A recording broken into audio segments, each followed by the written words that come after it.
Hurmatli tumanimiz faollari, bloger va jurnalistlar, hurmatli prezidentimiz raisligida hudud va tarmoqlarda iqtisodiy o'sishni ta'minlash bo'yicha birinchi chorak yakunlari tahlili va yil yakuniga qadar ustuvor vazifalar yuzasidan o'tkazilgan video selektor yig'ilishidan kelib chiqib, Oltisoy tumani uchun alohida chora-tadbirlarni belgilab oldik, aniq qilib hammasini. Avvalo joriy yilning birinchi choragida iqtisodiyotning asosiy tarmoqlarda ijobiy o'sish sur'atlari ta'minlandi. Xususan sanoat mahsulotlari ishlab chiqarish hajmi 84,4 milliard so'mga erishilib, o'tgan yilning mos davriga nisbatan 105% ga o'sdi.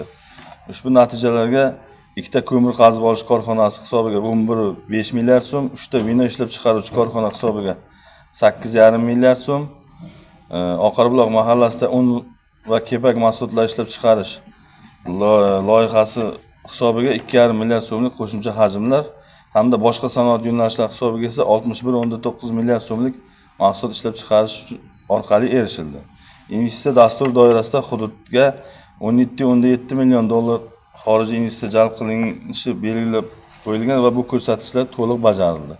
Jumladan barcha mablag'lar hisobidan to'g'ridan-to'g'ri xorijiy investitsiya va kreditlar hisobiga ushbu summalar o'zlashtirildi. Shu bilan birga 10 ta yangi loyiha ishga tushirilib, 29 ta yangi ish o'rinlari yaratildi. Eksport sohasida ham yuqori natijalar qayd etildi. Tuman bo'yicha eksport hajmi 3,8 million dollarni tashkil etib, o'sish sur'ati 148% ga yetdi. Shundan sanoat mahsulotlari eksporti 88 ming dollar, meva sabzavot mahsulotlari eksporti 3,7 million dollarga yetdi. Soliq tushumlari bo'yicha belgilangan reja 110,4% ga bajarilib, byudjetga 12,2 milliard so'm tushum ta'minlandi. Ushbu ko'rsatkich o'tgan yilning mos davriga nisbatan 139,3% ga oshdi. Bandlik masalasida ham amaliy ishlar olib borildi. Jami 861 nafar aholi daromadli mehnat bilan ta'minlandi. Bundan tashqari 4519 nafar aholi tadbirkorlikka jalb etildi. Yil yakuniga qadar sanoat mahsulotlari ishlab chiqarish hajmini 486,4 milliard so'mga yetkazib, 109,2% o'sishini ta'minlashni rejalashtirib olganmiz. Buning uchun avval ishga tushirilgan past quvvatli korxonalarni ishga tushiramiz. Joriy yilda yana qo'shimcha 8 ta sanoat loyihasini ishga tushiramiz. Faoliyat yuritmayotgan korxonalar faoliyatini qayta tiklash hisobiga ham ushbu choralar amalga oshiriladi. Byudjetga jami 51,1 milliard so'm soliq tushumlari ta'minlanadi. Kambag'allikni qisqartirish bo'yicha aytadigan bo'lsam, xavf guruhidagi 1491 nafar aholi daromadi oshiriladi. 759 ta kambag'al oilalarga manzilli qo'llab-quvvatlash amalga oshiriladi. Kambag'allik darajasi 4,1% dan 2,5% gacha qisqartiriladi. Shuningdek, 923 nafar aholi bandligi ta'minlanadi. Tadbirkorlikka keng jalb qilish maqsadida qo'shimcha kredit va subsidiyalar ajratiladi.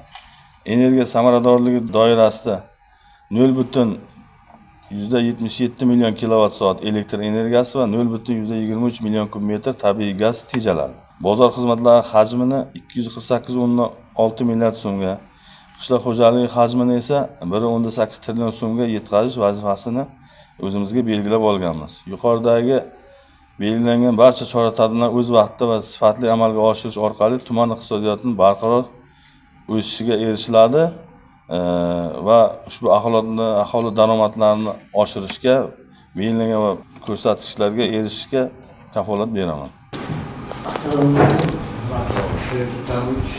Rejalaringizda aholiga nechta joy va nechta xonadonlar qurish kiritilgan haqida Shobir bilan birga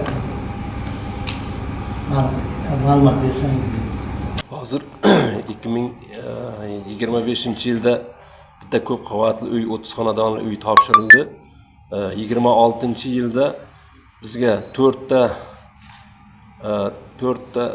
ko'p qavatli uy, 192 xonadon topshirilishi rejalashtirilgan. Hozirgi kunda 4 tasiga ham qurilishlari olib borilyapti. Bundan tashqari yana 3 ta uyga katlavon ishlari qazilib, ularni boshlash arafasida turibdi. Lekin 2026-yilda 4 tasini topshirish rejalashtirib qo'yganmiz. Hozir bundan tashqari mana viloyat hokimimiz tomonidan ham topshiriqlar berilgan, loyihalar ishlab chiqarildi. Oqarbuloq massivini o'zida 15 ta 7 qavatli dom quriladi. Ko'p kvartirali xonadon xonadon quriladi. Bundan tashqari hozir yana tadbirkorlar bilan ishlayapmiz. Mana markazimizda 10 ta dom bor, 2 qavatli desangiz. Juda eski domlar, 91-yilda qurilgan domlar. Buni ham hozir renovatsiya usulida 5 qavatdan 7 qavatgacha bo'ladigan domlarni qurish bo'yicha ham alohida tadbirkorlik subyektlari, quruvchilar bilan ishlayapmiz. Ertaga bu o'sha yerda yashab turgan aholi bilan bitim tuziladi.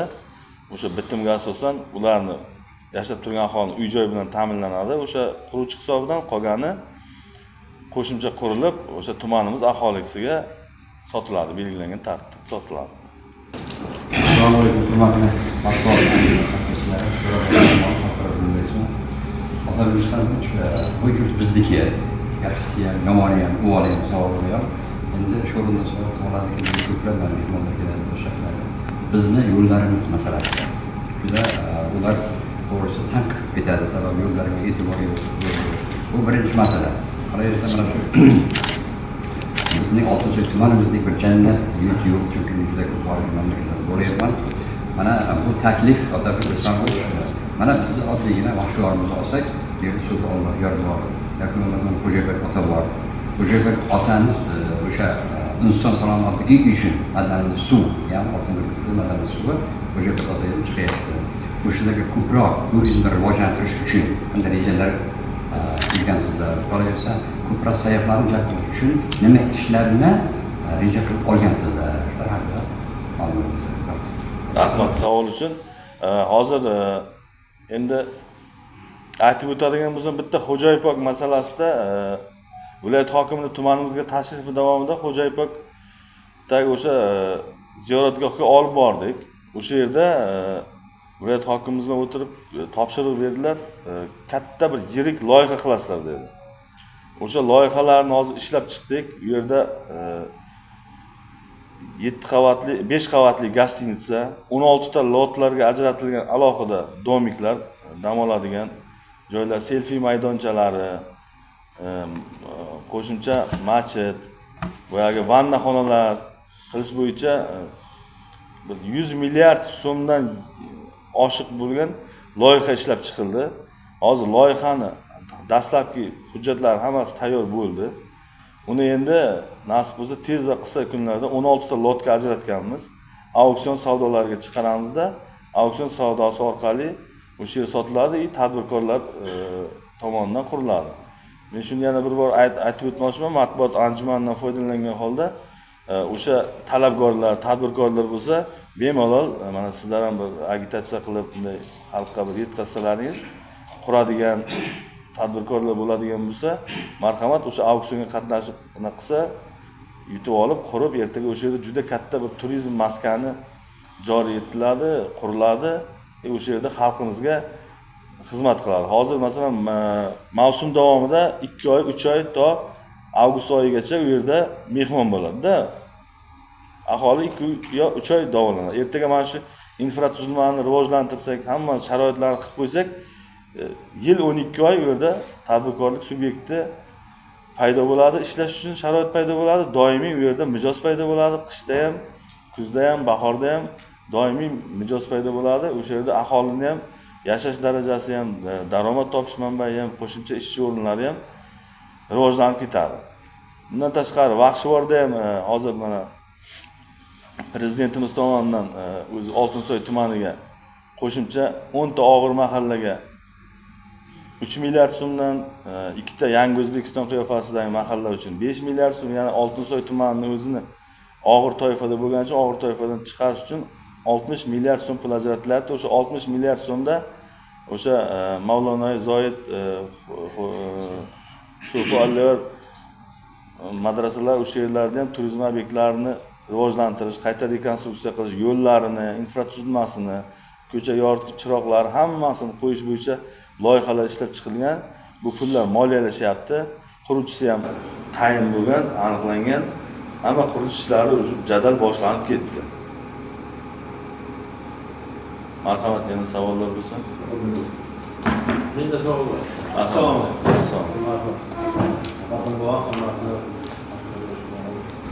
bizni bir viloyat xalqning murojaatlari grupasida viloyat xalqiga mana yo'l bo'yicha murojaat qilganda oldin ham aytganman. Mahallalarga 2 kilometr qanchadan asfalt pulini ajratib berganman deydi. Mana birinchi kvartal tugayapti. Nima uchun Obshir mahallasiga 2 kilometr ajratdi derdingiz? O'sha nimaga qilinmadi? Endi qachon qilinadi bu endi? Mana shu keyin mana eski yo'l bormi, mana eski Oltinsaga chiqib kelgan. Shuni ham bir yomash kerak. Qancha mehmonlar kelyapti.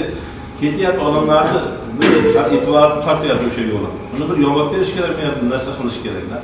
Shu ayniqsa mana shu pulini o'tkazganman dedi. Ular taqimish deb aytgan, pulini o'tkazganman dedi. Shuni qachon bo'ladi? Aniq bir nomda bormi shu gap? Mana shu bo'yicha. Endi bu 600 Vazirlar Mahkamasining 665-sonli qarori asosida obodonlashtirish boshqarmasiga 4,5 milliard mablag' ajratilgan. Mablag' ajratilgan, lekin buni yil kesimida oylarga berilgan, moliyalashtirilishi. Hozir 5-2 kilometr asfalt qilindi. Bunga haqiqatan viloyat hokimimiz tomonidan berilgan topshiriqqa asosan 20 kilometr endi asfaltini sotib olamiz, qolgani hashar yo'li bilan qilinadi. Qolgan yana 15 kilometrini mana shu moliyalashtirish ochilgandan buyog'ini ham davom ettiramiz. Obshirda ham bor, qolgan mahallalarda ham uni sessiyada deputatlarimiz ham tasdiqlab bergan 20 kilometr qaysi mahallalarda necha kilometr bo'lishini. Bu shu yil yakuniga qadar 20 kilometr to'liq yakunlab beramiz. Bu hozir aytayotgan 4 mana Xo'jayipak madaniyat Xo'jayipak yo'li bu hozir loyihasi bo'lyapti. O'zi quruvchi hozir ishini boshlagan, parallel boshlagan. Bu lekin bir oy ichida o'zi asfalt qilinadi. Yamoq ish emas, to'liq asfalt qilinadi. Shu mahalliy yo'llardan hozir 24 kilometr bu Vahshvorga ketish yo'li ham bor, bu Shakarqamishli yo'li ham bor, bu Sho'rchiga ketish yo'li ham bor. Shunda Hayrondarani yo'li bor. Ularga hozir mablag' moliyalashtirilganga qadar asfaltgacha bo'lgan ishlar bajarilyapti hozir. O'ziga 18 milliard pul ajratilyapti. Og'ir hammasi bo'ladi. Hozir mana bu mustaqillik ko'chamizda ham xudo xolasa shu yil ishlarni boshladi, ko'rgan bo'lsangiz, bardor qo'yilyapti, latoklar qo'shimcha qilinadi, yana 2 kilometr qo'shimcha latok qilinadi.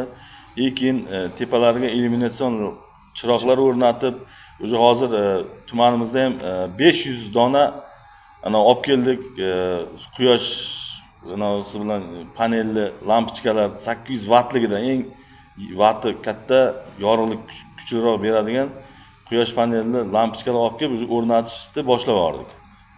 Nasib bo'lsa shu Oltinsoyda shu ko'chalarni ham yoritib, hamma joyini chiroyli qilamiz. Mana parkda o'ziga masalan elektr energiyani tejash maqsadida o'sha Hazarbog' kanalining ichiga hozir mikrogez qo'yildi. Rossiya davlatida ishlab chiqilgan mikrogez 6 kilovatlik shu parkning tokini o'zi polni ko'taradi. Suv bormi?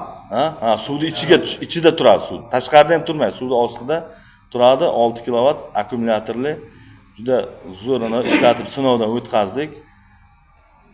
Oxirigacha qo'ydik, parkning tokini o'sha ko'taradi. Hozir undan tashqari yana o'sha anoni o'ziga yana 3 ta qo'shimcha shunaqa mikrogez qo'yamiz. Unda ham o'sha maqsad o'sha ko'chani, turizm ko'chasi, park ichini yorug'lik bilan ta'minlash bo'ladi. Kechqurunda boshqalar. Yana bitta savol xalqning nomidan, hurmatli hokim bor. Bizni Obshir mahallasida 2 oydan oshdi gaz ballonlar bormaganida, mana bayram oldida shu nima bo'lsa ham shu ballonlarni to'ldirib bersin, bugun ham odamlar ko'p murojaat qildi. Shu gaz ballondan bir yordam puli mana shu to'ldirib berish bayram mana hayitga sizlardan iltimos qilib, xalqning nomidan iltimos qilaman. Shuni ham bir navbat qilsangiz, shuni ham hozir gaz ballonlarda ko'p mahallalarda sal tushunmovchiliklar bo'lyapti. Mana bu Face ID tizimiga o'tgandan keyin sal o'shani ro'yxatdan o'tkazib olishda muammo bo'lyapti. Hozir boshlanishida endi bu. 1 oymi 2 oydan oshib qoldi, to'g'rimi Shavkat aka? O'sha joyiga tushib ketgandan keyin umuman muammo bo'lmaydi. Buni ham gaz ballon bilan joy-joyida ta'minlaymiz. Ko'proq mana aholidan yana murojaat tushyapti. 2 ta gaz ballonim bor edi, oldin 2 ta olardim. Hozir endi bitta bo'lib qoldi degan murojaatlar ham ko'payapti. Lekin o'sha hozir belgilangan norma bo'yicha bir dona belgilangan o'sha oilaga o'sha boyagi o'g'irlikni yo boshqa nimalarni oldini olish maqsadida ham nima bo'lishi mumkin. O'sha qaysi oilaga nechta gaz ballon положено bo'lsa, mumkin bo'lsa, o'sha mumkinligi bo'yicha tarqatib kelinadi. Obshirda ham aytamiz, nafaqat Obshir, boshqa mahallalarda ham bayramgacha tezlashtirib tarqatib mana qilish chorasini ko'ramiz. Bundan tashqari mana hozir yana og'ir mahallalarda ham ish olib borilyapti. Biz ham Bo'ston mahallasida Domda atrofini ko'rgan bo'lsangiz kerak, mana o'zlaringiz jurnalistlar, blogerlar Domda ham juda katta ish olib boryapmiz. Latoklarni almashtiryapmiz. Bu yerda echkiron, boshqa anolarni o'zi shu yerda o'zidan bir 150 mashina demasam adashmayman, shunchalik ko'p mushtir bo'lib ketgan ekan, shu ularni olib chiqdik, obodonlashtirish, tozalash ishlarini ham olib boryapmiz. Bundan tashqari yana hammalaringiz endi guvohi bo'ldilaringiz 3 kun oldingi bo'lgan boyagi ob-havo anosi ham sal noqulay kelib, tumanimizning ancha joyga sal aziyat berdi. Endi buni ham hammamiz birgalikda mana yengib oldik. Shu xalqimizdan shu iltimos qilib so'rayman, sabr bilan birgalashib, ko'pchilik bilan o'sha anolarni yengib olsak, hammasini oxiriga yetkazib, ishlarni to'g'rilab olsak, nasib bo'lsa, svetimiz ham joyiga keldi. Ko'chada bitta ikkita singan daraxtlarni ham yig'ishtirib oldik. Hammasini endi birgalashib qilamiz buni. Fotovirusdan bitta savol borda, mana bizda ekobozor yaqinda ish boshladi. Shu o'zini oqladimi? Tumanda ekobozorimiz, masalan, Oltinsoy tumanida o'zi doimiy ishlaydigan bozorda o'zi yo'q ekan. Doimiy ishlaydigan bozorda o'zi yo'q. Shu tadbirkor tomonidan oldinroq bu dasturga kiritilgan edi, hududiy investitsiya dasturida bor edi.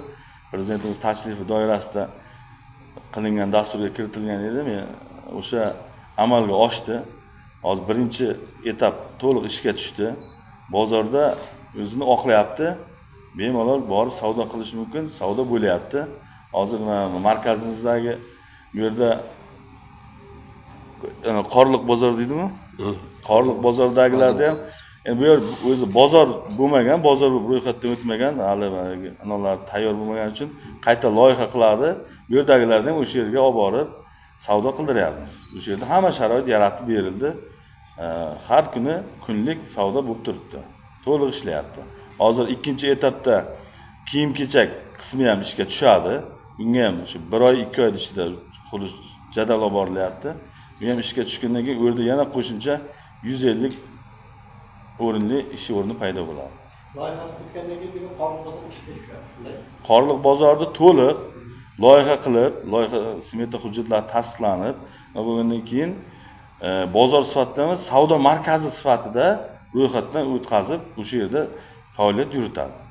O'sha yerda savdo do'konlari bor, 2 qavatli, boshqa ko'p borib ko'rganimizda sanitariya holatlari ham juda achinarli holatda ekan. Oziq-ovqat mahsulotlari ham anaqa qilib, o'shani bir tartibga keltirib olsak, xudo xolisa tadbirkor bilan gaplashib olganmiz, uni ham tartibga keltiramiz hammasini. Yana qo'shimcha shu yerda savdo nuqtalari paydo bo'ladi. Mana shu bitta savol, qo'shimcha savolda xizmat haqi bor, shu domlar qurilyapti. Mana shu ko'p qavatli. O'shani kanalizatsiyasi bo'yicha mana shu Oltinsoyda kanalizatsiya bo'yicha ham qandaydir ishga tushamiz, kanalizatsiyaga qurib, havuz qilib, shu yerdan to'lib ketib, qancha chiqarsa bo'lyapti. Mana shu narsalar. Mana shu kanalizatsiya bo'yicha ham bilan loyiha bormi, yo'qmi? Kanalizatsiya bo'yicha loyiha ishlab chiqilgan. O'sha prezidentimizda tashrif protokolida bor. KFB bank tomonidan, Germaniya bankidan moliyalashtiriladi bu. O'sha loyihalashtirish ishlari boshlangan. Xudo xolasa bu yil ishlar boshlanadi. Boshlang'ich ishlar. Kelasi yilga buni yakunlash choralarini ko'rilyapti. Loyihalar ishlab chiqilgan, hammasi ishga bo'ladi. Mana bu yil Oltinsoy tumanimizda tashkil etilganiga 45 yil bo'ladi-da. 45 yilga o'sha prezidentimiz tomonidan juda katta sovg'a berildi Oltinsoy tumaniga. Barcha manbalar hisobidan 300 milliarddan oshiq pul berilyapti-da. O'sha hozir bilsalaringiz, podstansiya yo'q edi Oltinsoyda. Shu paytgacha bu xalqning orzusi bo'lgan. Podstansiya, kanalizatsiya, o'shalarga kanalizatsiya ham ishlari boshlanib ketdi. Loyihasi, podstansiyani ham uskunalar olib kelib joylaridan to'liq o'sha degrezdan qo'yilyapti, ishlar boshlanib ketdi.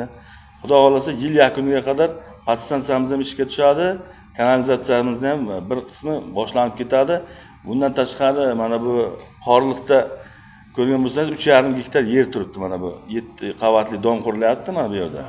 O'shani oldidan ham 3,5 gektarga loyiha qilganmiz. Bu yerdan ham to'liq 7 qavatli domlar tushadi yonidan. Keyin 1,5 ming o'rinli maktab tushadi. Sanoat zonasi quriladi. Keyin kinoteatr quriladi o'sha hududda o'zidan ham. Xudo xolasa parkimizdan ham bir qismidan xuddi Termiz shahardagidek etno shaharcha qurish loyihasi ustida ham ishlayapmiz. Ular ham ishga tushsa, qo'shimcha ishchi o'rinlari, qo'shimcha xalqimizni, fuqarolarimizni madaniy dam olishiga bu hissa qo'shadi shu qilinayotgan barcha ishlar. Rahmat.